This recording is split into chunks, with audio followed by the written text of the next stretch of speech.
kamu görevlilerini tehdit ederek çiftçiye, işçiye, emekliye, esnafa, iş adamına, velhasıl toplumun her kesimine hakaret ederek iktidara gelebileceğini sananları acı bir tebessümle takip ediyoruz.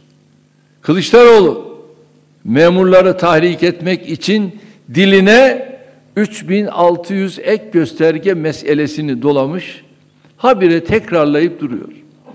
Halbuki bu sözü veren biziz ya. Memur sendikalarıyla yapılan son toplu sözleşmeye bu başlığı koyan da biziz. Böylece verdiğimiz sözün hukuki altyapısını oluşturmaya başlayan yine biziz.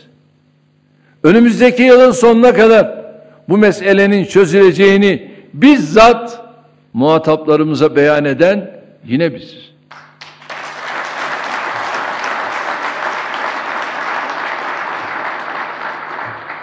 Öyleyse bu zat hala neyi konuşup duruyor? Doğrusu ben bunu bilmiyorum.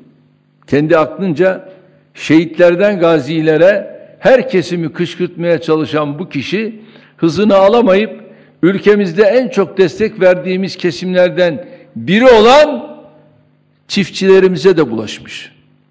Biz yaptıklarımızı söylüyoruz. Bu şahıs ilkokul çocuğu seviyesinde bile olmayan bir mantıkla güya kendince tarım denklemi kuruyor. Söylediği şeyin çiftçiyi bugünkü seviyesinin çok gerisine düşüreceğinden bile haberi yok. O derece şuursuz durumda. Yapacağız, edeceğiz dediği şeylerin çok daha fazlasının uygulanmakta olduğunu çiftçimiz zaten